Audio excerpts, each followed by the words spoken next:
Great. Can you hear me? Yes, Kane. Nice. How are you? I'm doing quite good. How are you? Very good. Yes, thanks to join. Yes. Okay, Nice. we will start to don't have delays, okay? Okay. Okay, well, hello, Jorien. Hello, welcome. Kate. Okay, we are Nacovid Critical Space. We are an art project that formed in December 2018 in Mexico City. Since June 2019, we've been traveling with this project, and then we go around and we create this program during the COVID situation to exchange our experience and to share the work and the project of the artists we have been meeting during our trip. So tonight, well, this day, we have Jorien that will share with us about daydreaming and about how do we perceive the art and what are we going to do with this in the future, or the new ways of think about it and how we should develop it. So thank you, Jorien. And yeah, so I will make a short translation also in Spanish for the people that's hearing. In Instagram also we are doing the streaming. Así que somos Naco Espacio Crítico, nacimos en Ciudad de México en diciembre de 2018 y a partir de junio del año pasado decidimos llevarnos el proyecto a viajar junto con nosotros. Es en ese viaje que conocimos a muchísimas personas, todas ellas están presentes ahorita en el proyecto de Nacovid, que pues nace de muchas cuestiones que queremos replantear a los artistas, con las cuales pues desarrollamos este programa, que es un programa internacional performático que se llevará a cabo hasta el 30 de mayo. Y esta es la tercera sesión con Jorien Katelaar de Netherlands, Holanda. Así que, bueno, sin más preámbulo, muchas gracias a todos quienes nos sintonizan, quienes escuchan, y podemos comenzar. Thank you, Jorien. Okay. Okay, should I start? Good, then I start. Well, first of all, thank you for inviting me to be part of it. It's really nice. Yeah, maybe, well, my name is Jorien. I'm from the Netherlands, and I met Alexander and Georgina in Hanoi because we both spent some time there. And then I went to India, and then I had to come back to the Netherlands because due to the whole Corona situation. And now I'm back since a bit more than 1 month. And I had a lot to think about imagination.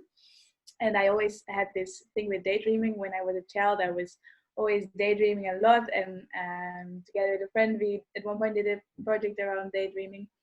And also now with the whole lockdown, I think we're really back to using our imagination. I think we use our imagination.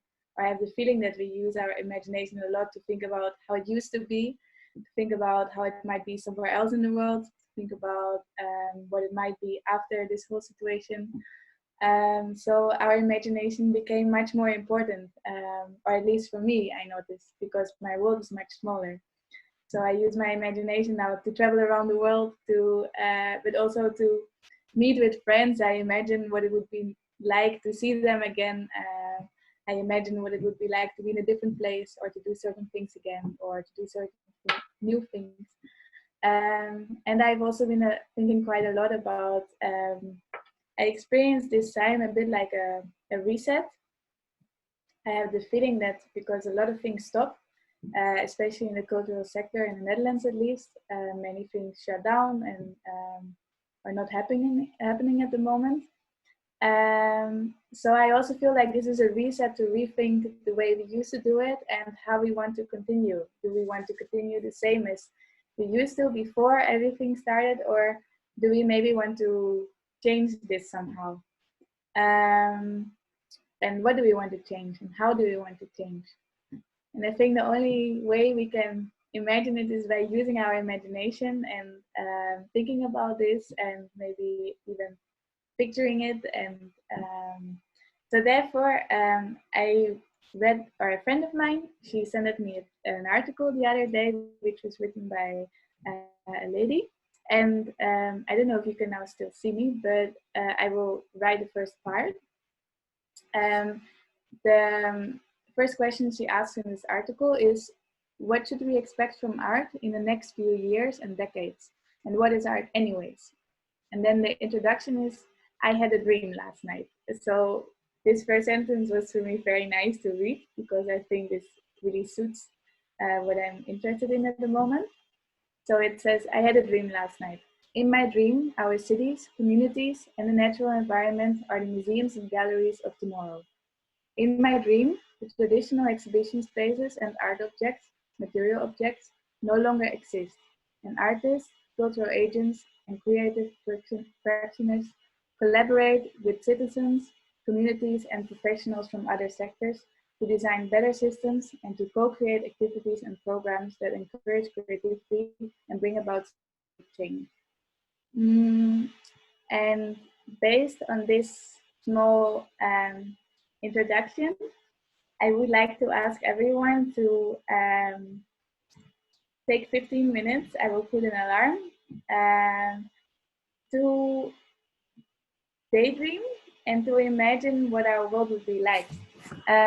So I will put in the chat the, wait, the sun is a bit bright, so let's see it as well.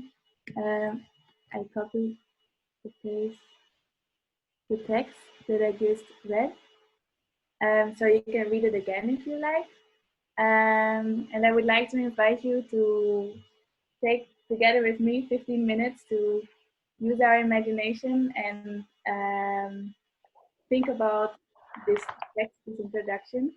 And then after 15 minutes to share our own thoughts. So I think we can start now, and you can do it in silence, or you can maybe play some music. Maybe some people want to lay down, and maybe others want to do something else during their thinking about this. You can do whatever you like, but just take these 15 minutes to think about it. So we can start now. Enjoy.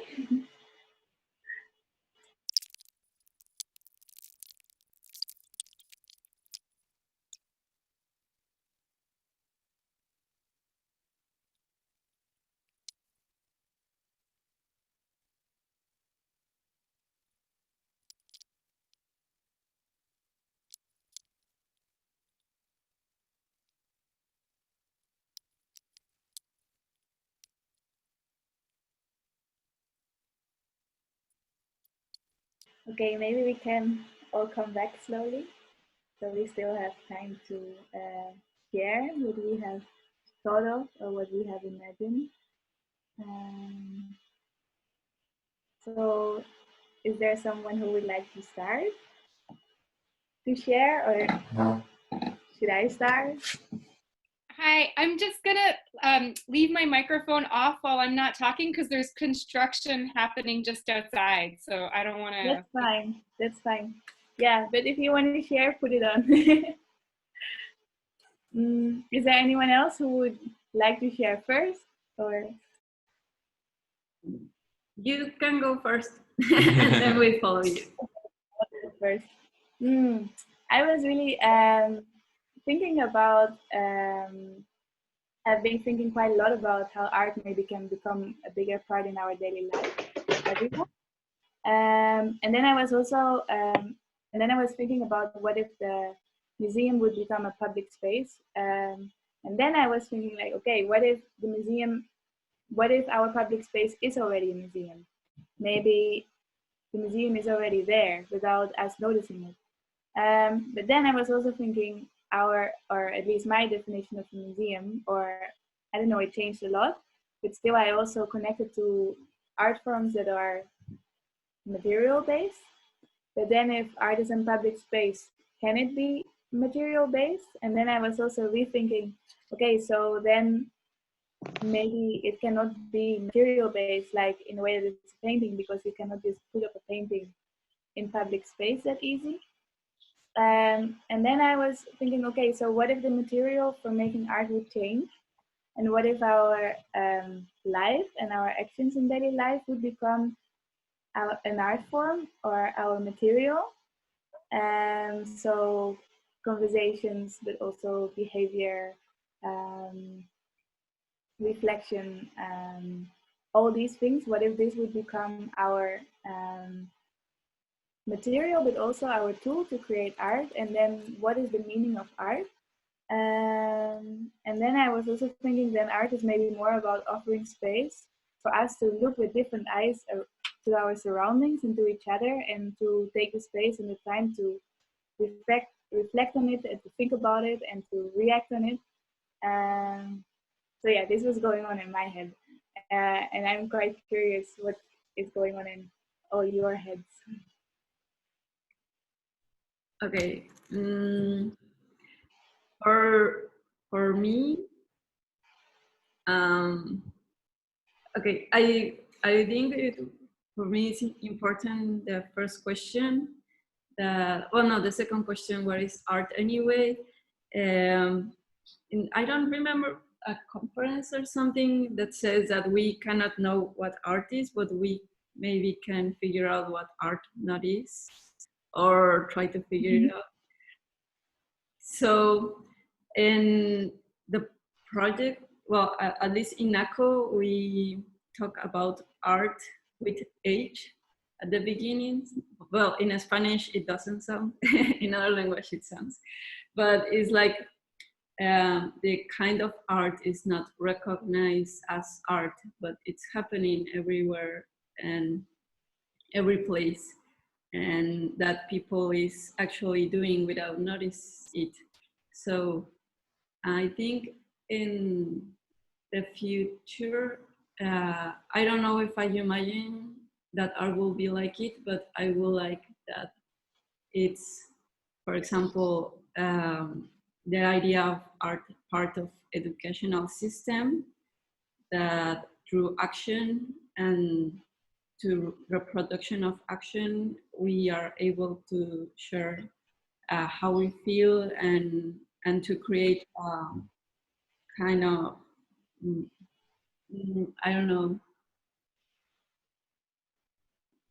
to create new ways to communicate and to understand without so many words and without so many discussing, like truly understand us through our actions. And then about museums and about the galleries, I would like that art get out of these spaces. Well, not because some things can be history of art and or fragments of art, but that the immaterial art that is happening is just not inside a box, just into normal life. And well, yeah. That's my. Thank you. Really interesting. Really interesting as well that you start to think about education, and that we also all have our own topics we start to think about. Somewhere else before me. If someone wants to get his own version of the daydreaming before me, well, I think I'll take it. So I was thinking on many things, and many of them are guided by the reason. But my real dreams had that people already got that we are all artists and we can co-create and co-produce with it, and in every day and all the time in life. So as much as the institution have wanted to get the art to, because I think the most, well, not the most, some of the important things for me in the art is like it's a language, and also that I forgot it. I was so far away, but yeah. So that's a very ancient thing of humans. So we will never lost the art, but it's institutionalized and it's in the mission, it's in the box, like kind of save it. But as much as people want to define it and what is it and what is it, it's much far away from the real thing. So the real thing is already happening outside. And so in my dream, people, we all already got it. It's everywhere, and we don't have the necessity to get it like a pet, like an animal. That they are already outside, and we wanted to catch them and to save them and to have very well protected. But as much as we have protected, there's more, less freedom. So they are not in their own environment. They're not nature.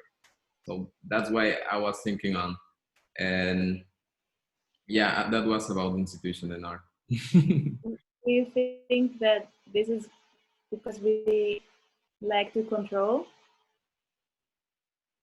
Sorry, what did you say? Do you think that the reason why we want to catch the art and put it in a box is because we like to control?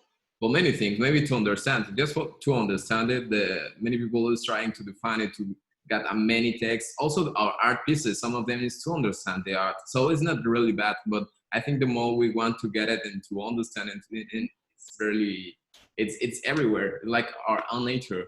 I think so. I'll feel so. Yeah, I agree.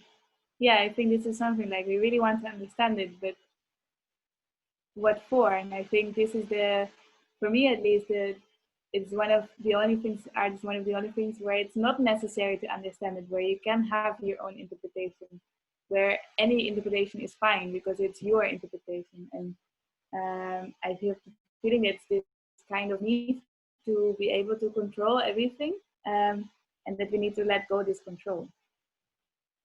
It has a lot to do with that. Yeah, I like the point of like art is just this like historically it's just this thing, like I feel like we don't even have to worry about it, like it's gonna emerge itself in like whatever forms it does in the future, and like we kind of don't need to be worried that it's not going to present itself in the way that it seems necessary to be present. But with that being said, like we definitely do control the aesthetic by like having like economic like structures in place on it. Like it's kind of like, well, art can only imagine itself being so far outside of some bounds as long as it fits say like as long as it fits within the museum, like as long as we can still put it in the museum, like and someone can like, you know, then get money off of it so that they can call themselves an artist, like then it's okay. But right, it's like we also know that art exists like as this, I mean, it can be so expanded and so abstracted into whatever you want it to be, really. Yeah, it's really interesting also what you say, the economical part of it and how it plays with it. Yeah, actually, maybe it's nice to quote. I don't know if we have enough time, but there's this text from Lauren Rijers, and she is interviewing Joseph Beuys and some other people.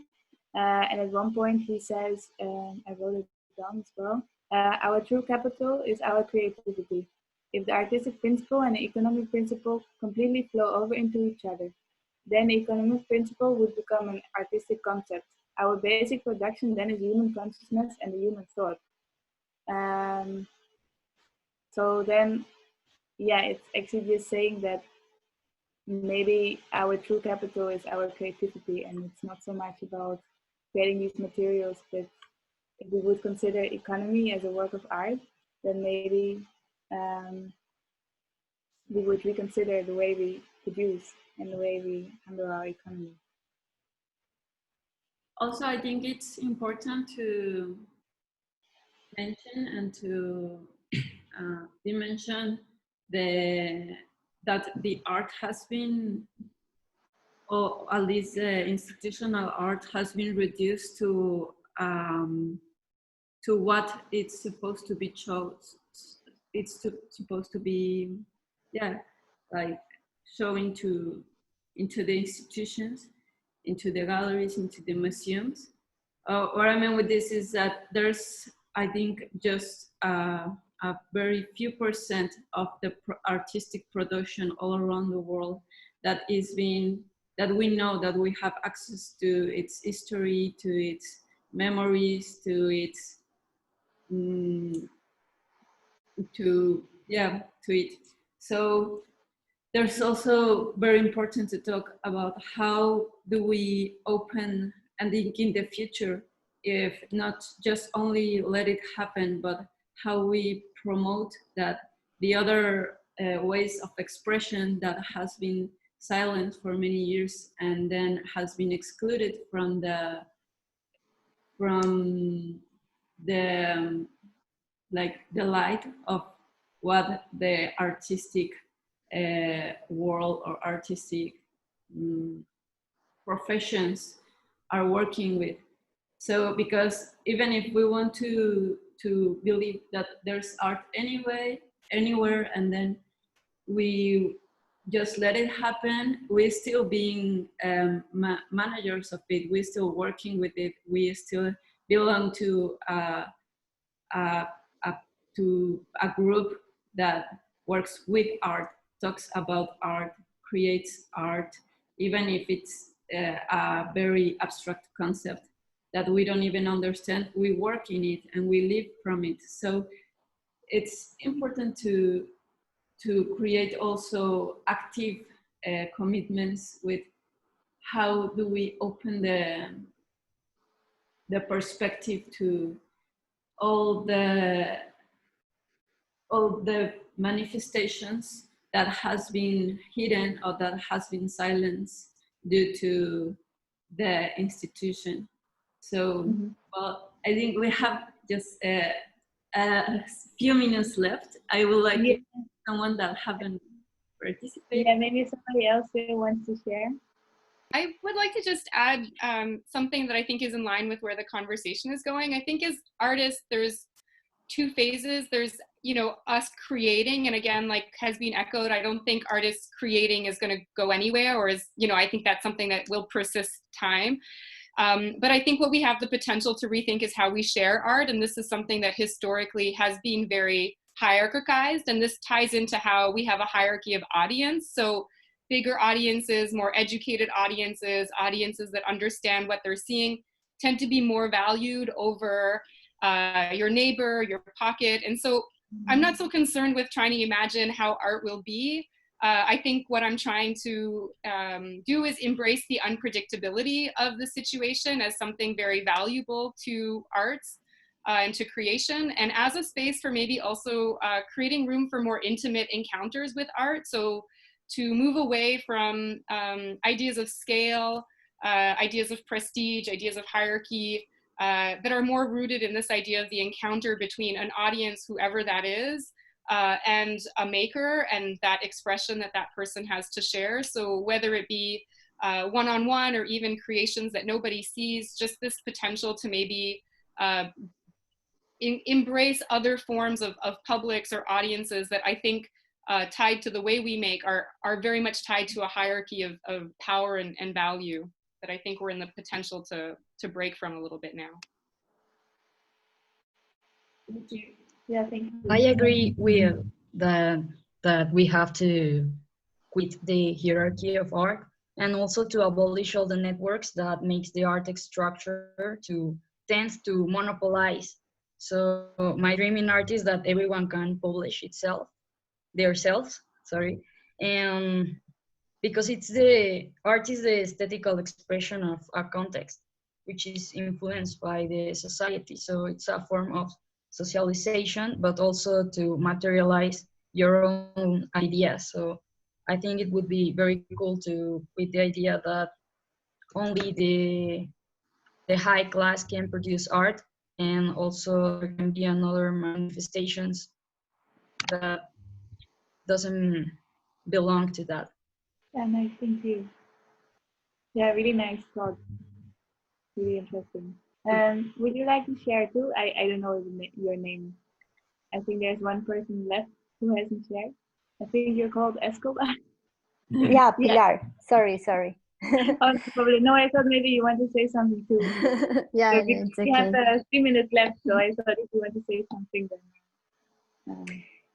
Yeah, I don't know. I just was thinking about many ideas about imagine a society where everybody, but for example, I just imagine how will be life if we receive a different education, a different education since childhood, and just to teach people and to teach all the kids and everybody, but imagine kids, how you can discover world and create a new world just based with a different way to learn, uh, based in art. I don't know if it's clear. It's just something that I think it could be possible. I was thinking, for example, in an experience, something that I you made me thought about something. The Luca, the boy of Gina, he is traveling with they both, and he is just discovering life and creating a new world, uh, having a different experience. And I think that it helps a lot to, I don't know if it's okay to say sensibilize or sensibilization of a person. And if you have that opportunity, since you are uh, a child, uh, I think we can build a very different society, a rich society with other ideas. I was just imagining something like that. I didn't thought about museums and nothing.